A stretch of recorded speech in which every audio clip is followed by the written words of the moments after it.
Hi everyone. चलिए आज हम एक नया टॉपिक लेके आए हैं आपके लिए। आपने हमारी लास्ट वीडियो को बहुत मोटिवेट किया, थैंक यू सो मच। कोई नए व्यूअर थे जिनका कमेंट मैंने रीड किया, थैंक यू सो मच हमें मोटिवेट करने के लिए। आज हम एक नया टॉपिक लेके आए हैं, importance of divine families, divine sexual energy, जिसे आप तांत्रिक सेक्सुअल एनर्जी भी कहते हैं। इसे किसी भी नेगेटिव फॉर्म में नहीं लेना है। आज हम बात करेंगे, क्योंकि डिवाइन फेमिनिन जो है वो खुद आदि शक्ति का अंश माना जाती हैं। तो आदि शक्ति कौन है? क्रिएटर है, माँ है, ममता है। ठीक है, आज हम उनके बारे में बात करेंगे। ठीक है, इससे पहले आपको एक छोटी सी चीज़ इंट्रोडक्शन में समझाना चाहूँगी कि आदि शक्ति या परम पुरुष और परम स्त्री जो हैं वो कैसे क्रिएट किए गए। बहुत शॉर्ट में फटाफट मैं आपको बताऊंगी। So let's start. ओके, सो अगर आप देख पा रहे हैं इस पिक्चर को, ये एक सुप्रीम पावर थी, मीन्स पर ब्रह्म जो थे, जो कि जिन्हें आप एक सुप्रीम पावर बोलते हैं, सुप्रीम लाइट बोलते हैं, जो निराकार फॉर्म में है। एक ऐसी पर ब्रह्म लाइट जिन्होंने जब खुद को भागों में विभाजित किया तो उन्होंने पुरुष और प्रकृति की क्रिएशन की। अर्थात उस सुप्रीम लाइट से पुरुष जो हैं, परमात्मा का अंश जिसे हम आत्मा कहते हैं, वो निकले और उन्होंने प्रकृति में वास कर इस पूरी सृष्टि की संरचना की। अर्थात पुरुष और प्रकृति ने मिलकर इस प्रकृति की क्रिएशन की, जिसे आप यूनिवर्स कहते हैं या मल्टीवर्स कहते हैं, या आप जिसे ब्रह्मांड कहते हैं, महाब्रह्मांड कहते हैं। ठीक है, यहाँ पे क्या हुआ कि उस सुप्रीम पावर से, जो कि निराकार, जिसका निराकार अर्थात जिसका कोई आकार नहीं होता है, उस लाइट से कुछ विशेष लाइट सुप्रीम पावर्स निकली, जो कि पहले 12 में विभाजित हुई, आगे 24 में, फिर 108 में, फिर 16,000 में, फिर 9 लाख में, और उनसे आगे जब ये 9 लाख तक ये सुप्रीम लाइट्स थी तो ये निराकार थी, मीन्स इनका कोई फॉर्म नहीं था। और ये आगे आगे जब खुद को विभाजित करती गई, अपनी पावर से, कलाओं से नीचे गिरती गई, तब इनमें से 33 कोटि देवी देवताओं का निर्माण हुआ। पहले इसमें परम पुरुष बने और उन परम पुरुष ने अपनी अपनी परम स्त्रियों का निर्माण किया, जिन्हें हम 33 करोड़ देवी देवता कहते हैं। ठीक है, यहाँ से क्रिएशन स्टार्ट हुई इस यूनिवर्स की या मल्टीवर्स की। ये बहुत ऊपर का ज्ञान है, इसके बारे में वीडियो अलग से बनाऊंगी कभी, लेकिन एक शॉर्टकट मैंने आपको बताया कि जब परम पुरुष और परम स्त्री की क्रिएशन हुई, तब वहाँ से जो संरचनाएं शुरू हुई, जब वो सोल्स अपनी कलाओं से पावर जो नीचे नीचे गिरती गई, एक संरचना ने अपने आगे बहुत सारी संरचनाएं की, तो जब संरचना होगी तो ऑब्वियसली पावर कम होती जाएगी। तो वहाँ से जब परम पुरुष और परम स्त्री बने, आगे चल के मैं आपको ये भी बताऊंगी, मैं इस पे वीडियो लाने वाली हूँ कि क्या जो ट्विन फ्लेम्स इस धरा पर है, क्या वो 33 कोटि देवी देवताओं का अंश है या स्वयं को 33 कोटि देवी देवता हैं। ठीक है, तो ये चीज़ आज तक आपको किसी ने नहीं बताई होगी, इसमें हम बात करेंगे। तो आज हम बात कर रहे हैं डिवाइन फैमिली की। यहाँ तक मैंने आपको बताया कि निराकार परम शक्ति से कुछ निराकार शक्तियाँ, सुप्रीम लाइट निराकार शक्तियाँ निकली, और उन्होंने आगे चलकर जब परम पुरुष निकाले और उस परम पुरुष से परम स्त्री परम शक्तियाँ निकली, तो उन्होंने आगे आगे अपनी यूनिवर्स, अपनी गैलेक्सीज की संरचना की, जिन्हें आज आप देख पा रहे हैं, जिनमें से एक यूनिवर्स की क्रिएशन हुई जहाँ पे आप रहते हैं, और उसमें मिल्की वे गैलेक्सी में अर्थ की क्रिएशन हुई, जिसकी क्रिएटर माँ आदि शक्ति सती खुद है। शिव शक्ति, शिव और शक्ति जो है इस प्लैनेट अर्थ, इस यूनिवर्स के, इस ब्रह्मांड के, इस यूनिवर्स के क्रिएटर है। ठीक है, और आदि शक्ति जो है वो धरती की क्रिएटर है। आपने कामाख्या देवी टेम्पल के बारे में सुना होगा, वहाँ पे आम्बुबाची मेला लगता है 3 दिन के लिए जून में। तो वहाँ पे डिवोटीज मानते हैं कि उन 3 दिनों में जो वहाँ पे स्टोन इमेज है माँ आदि शक्ति का, वो जो है मेंस्ट्रुअल फ्लो करती हैं, वहाँ से मेंस्ट्रुअल फ्लो होता है, जिसका मतलब ये है कि वो उन अर्थ का फर्टिलाइजेशन पीरियड है, मीन्स रिन्यूअल पीरियड होता है वहाँ पे। मदर अर्थ जो है वो अपनी क्रिएटिव एनर्जी को रिन्यू करती हैं, फर्टिलिटी एस्पेक्ट ऑफ गॉडेस होता है वो। ठीक है, सो यहाँ तक आपको समझ आ गया। अब बात करते हैं divine feminine. Divine feminine means जननी, माँ, आदि शक्ति, दुर्गा, भवानी, नारायणी, या जिसे आप राधा भी मानते हैं। ठीक है, सो इन्होंने क्या किया, इन्होंने क्रिएट किया अपना यूनिवर्स। आज भी जो भी ये यूनिवर्स है, ब्रह्मांड है, आदि शक्ति के बिना चल नहीं सकता, क्योंकि पुरुष जो है वो अपना आत्मा का अंश बना के प्रकृति में ही वास करते हैं और प्रकृति ही इस सृष्टि को चलाती हैं। ठीक है, अब प्रकृति फॉर मी, प्रकृति इस नेचर, जिसे आप मदर गाया भी बोलते हैं, नेचर भी बोलते हैं, शक्ति भी बोलते हैं। मैं उसे कुंडलिनी शक्ति भी बोलती हूँ, मदर गाया बोलती हूँ, माँ कुंडलिनी बोलती हूँ। ठीक है, अब यहाँ से हम बात करते हैं कि जो डिवाइन फैमिलीन्स है वो कौन है। डिवाइन फैमिलीन खुद माँ शक्ति का अंश है। ठीक है, जो कि एक डिवाइन लाइट कैरी करती हैं, मीन्स उनकी जो कॉस्मिक बॉडी है, उस कॉस्मिक बॉडी के अंदर एक कॉस्मिक सिक्रेशन होता है, कुछ पर्टिकुलर उनके जेनेटिक कोड्स हैं जिन्हें हम कॉस्मिक सिक्रेशन कहते हैं या अमृतम कहते हैं। अर्थात उस अमृत में इतनी शक्ति होती है कि वो जब किसी परम पुरुष के कांटेक्ट में आती हैं तो वो मिलके एक नई संरचना क्रिएट करती हैं। अर्थात जिस अगर कोई परम पुरुष उस परम शक्ति के कांटेक्ट में आता है तो वो डिवाइन मैस्कुलिन या डिवाइन परम पुरुष बन जाता है।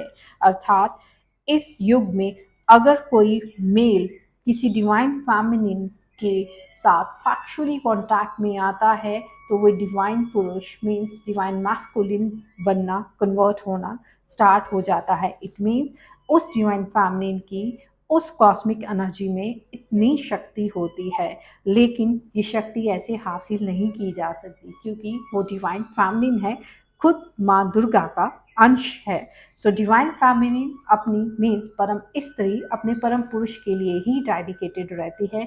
इसीलिए जितनी भी फेमिनिन्स इस धरा पर मौजूद हैं वो अपने परम पुरुष का इंतज़ार जन्मों जन्मों तक करती हैं और उनके अलावा किसी के साथ भी उनका किसी तरह का कॉस्मिक पार्टनरशिप नहीं हो पाती। कहीं पे कर्म बंधन हो तो वो अलग बात है, लेकिन उनकी जो कॉस्मिक सिक्रेशन है, जो अमृतम है, जो परम पुरुष के साथ मिलने से एक नई क्रिएशन क्रिएट कर सकती है, वो सिर्फ उनके परम पुरुष के साथ ही है। ठीक है, अब हम बात करते हैं ये जो डिवाइन फेमिनिन है, अब जब ये अपनी प्योर फॉर्म में होती है, मीन्स जब ये अपनी माँ के साथ बिल्कुल एक अलाइनमेंट में रहती है। मैंने एक ये चित्र बनाया है, ये मैंने खुद अपने आप बनाया है, मेरी खुद की जो मुझे डाउनलोडिंग हुई उसके अकॉर्डिंगली मैं आपको समझाना चाहूँगी। आपने देखा होगा कि एक बच्चा जो है जब उसका जन्म होता है, जब वो अपनी माँ की कोख में आता है तो एक प्लसेंटा के थ्रू उसका जो है नरिशमेंट होता है, उसके साथ वो अपनी माँ के साथ कनेक्टेड रहता है। मीन्स एक प्लेसेंटा की नाड़ी उसकी माँ के साथ कनेक्टेड रहती है और दूसरी नाड़ी उस बच्चे के साथ कनेक्टेड रहती है, जिससे उस बच्चे के अंदर नरिशमेंट आती है, शक्ति आती है, जीवात्मा का वास होता है और एक नई क्रिएशन क्रिएट होती है। ठीक है, इसी तरह जो हमारी धरती माँ है या जो आदि शक्ति है, वो उनकी जो शक्ति है वो यहाँ पर उपस्थित हर जीव, हर फेमिनिन के साथ कनेक्टेड है। मीन्स अगर माने कि माँ शक्ति का ये जो प्लसेंटा है, ये हर यहाँ पर उपस्थित डिवाइन फेमिनिन की चक्रास के साथ अलाइंड है, और जिसका अपनी माँ के साथ, प्रकृति के साथ चक्रा अलाइंड है, वो एक ट्रू डिवाइन फेमिनिन है, क्योंकि वो प्रकृति के साथ, यूनिवर्स के साथ अलाइंड है। उसको वहाँ से नरिशमेंट मिलता है, उसको वहाँ से विस्डम मिलता है, ज्ञान मिलता है, वो यूनिवर्स का खुद को पार्ट फील कर पाती हैं। तो इसलिए वो अपनी मदर गाया, आदिशक्ति, पराशक्ति, माता कुंडलिनी के साथ कनेक्टेड हैं। इसीलिए वो अदर डायमेंशंस को फील कर पाती हैं, क्योंकि जो उनकी माँ की डायमेंशन होगी और अगर वो अपनी माँ के साथ अलाइन है तो डिवाइन फेमिनिन की डायमेंशन भी वही होगी। ठीक है, सो मैं बहुत शॉर्ट वीडियो आपको बेसिक समझाना चाह रही हूँ आज। तो इसका अर्थ ये है कि अगर कोई डिवाइन फेमिनिन अपनी माँ के साथ, अपनी आदिशक्ति, अपनी माता कुंडलिनी के साथ अलाइन है, तो उसके अंदर कॉस्मिक सिक्रेशन ऑलरेडी हो रहा है। इट मीन्स अब वो अपनी प्योरेस्ट फॉर्म में है और वो बिल्कुल अपने प्योरेस्ट परम पुरुष के लिए बिल्कुल मीन्स अलाइन होने के लिए रेडी है।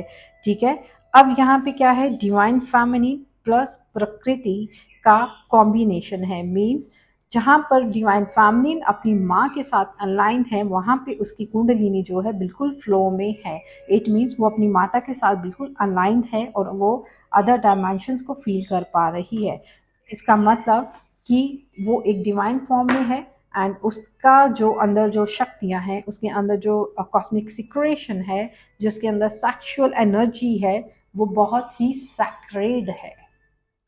तो इसीलिए आप देखेंगे कि जो भी डिवाइन फेमिनिन होगी वो सेलिबेसी को फॉलो करती होगी, वो साधना करती होगी, वो तपस्या करती होगी, वो तपस्विनी होगी, क्योंकि उसकी जो कॉस्मिक सिक्रेशंस, कॉस्मिक लाइट उसके अंदर जो है वो ऐसे किसी और के साथ शेयर नहीं की जा सकती। अब मैं आपको दूसरी बात बताना चाहूँगी कि यहाँ पर जो डार्क फेमिनिन एनर्जीज हैं, अर्थ की डायमेंशन क्योंकि बहुत नेगेटिव एंटिटीज़ के इन्फ्लुएंस में आ चुकी हैं और कहीं जन्मों से, कई सालों, वर्षों, युगों से डार्क एनर्जीज के इन्फ्लुएंस में भी है, क्योंकि यहाँ पर उपस्थित 95% मेरे हिसाब से ज़्यादा ही, जो 95% से ज़्यादा फीमेल एनर्जीज जो है वो डार्क एनर्जीज के इन्फ्लुएंस के अंडर है। उनके अंदर राग है, द्वेष है, ईर्ष्या है, क्रोध है, जलन है, मोह है, अहंकार है।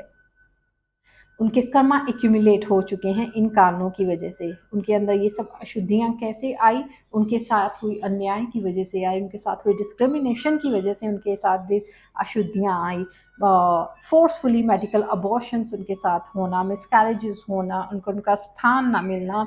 सो इस वजह से या अपने अस्तित्व को, जो अपनी ट्रू फॉर्म को, प्योर सेल्फ को खो गई, तो उन्होंने यहाँ पर उपस्थित नेगेटिव मैस्कुलिन के साथ कंपटीशन करना स्टार्ट कर दिया, जिसकी वजह से वो अपनी ट्रू सेल्फ को और खो गई, क्योंकि यहाँ पर इस धरा पर डिवाइन मैस्कुलिन्स भी बहुत कम मात्रा में हैं, जिसकी वजह से एक फेमिनिन भी अपनी ट्रू सेल्फ को खो चुकी हैं। अब जो डार्क फेमिनिन है उसका फोकस कहाँ है, on good looks, on beauty, achieving higher position, wearing good cloth, jewellery and high position in community, running behind fake relationships, fake partnership, fake luxury, nudity, fashion के नाम पे न्यूडिटी करना, expose करना, sexual energies में indulge रहना, multiple relationships में रहना, lust में रहना, कंट्रोल करने की कोशिश करना। इट मीन्स यहाँ पर उपस्थित जितनी भी फेमिनिन्स हैं, जितने पर्सन मैंने बताया है, उनके चक्रास टोटली इम्बैलेंस है। वो अपनी माँ के साथ बिल्कुल अलाइन नहीं है, जिसकी वजह से मदर गाया को, मदर अर्थ को बहुत हर्ट होता है। अब वहीं पर जो डिवाइन फेमिनिन है, उनका सोल पर्पस क्या है, आज आपको समझ आएगा। खुद को अलाइन रखना अपनी माँ के साथ, अपनी माँ को सर्व करना, कैसे अपनी ट्रू फॉर्म में आना, अपनी सोल फॉर्म में आना, अपनी ट्रू सेल्फ को अचीव करके खुद को नरिश करना, अच्छी थॉट्स के साथ, विजडम के साथ, ज्ञान के साथ, अच्छा खाना पहनावा, एक ट्रू डिवाइन फेमिनिन फॉर्म में आकर। And she is complete in her self, she do not need any one. वो फेक रिलेशनशिप्स के पीछे नहीं भागती है, डिटैच रहती है, पर अपनी ड्यूटीज़ पूरे अच्छे से परफॉर्म करती है, अपनी ट्रू सेल्फ को जानती है, अपनी डिवाइन पावर को जानती है, एंड अपनी सेक्रेड अमृतम या कॉस्मिक सिक्रेशन की रक्षा करना या उसकी सेलिबेसी को मेंटेन रखना वो जानती है। सो जितनी भी डिवाइन फैमिलीज है, उनको ट्रू सेल्फ में आने की इसलिए ज़रूरत है ताकि वो जितना ट्रू सेल्फ में आएंगी, वो अदर फैमिलीज को ट्रू सेल्फ में लाने के लिए मोटिवेट करती हैं। यही उनका सोल पर्पस है। Okay, so when a divine feminine is in her true self, she is preserving her sacred amritam, sacred energy, and she is aligned with the universe and another mother earth, mother Gaia, and she is a true divine feminine. ठीक है guys, I hope आज आप ये समझ गए होंगे कि divine feminine की तांत्रिक सेक्सुअल एनर्जी या डिवाइन फेमिनिन की सैक्रेड सेक्सुअल एनर्जी कितनी कॉस्मिक सीक्रेशन कैरी करती है जो कि किसी भी मैस्कुलिन को डिवाइन मैस्कुलिन में कन्वर्ट करने की ताकत रखती है। पर क्योंकि वो एक फेमिनिन है, वो साधना करती, वो तपस्विनी है, तो उसको फोर्सफुली ऐसे अचीव नहीं किया जा सकता। आज आई होप आपको ये वीडियो अच्छी लगी होगी, चीज़ें समझ आई होंगी। So if you like this video please like and subscribe to my channel and comment करके ज़रूर बताइए अगर आपकी सोल की ग्रोथ होती है। Thank you.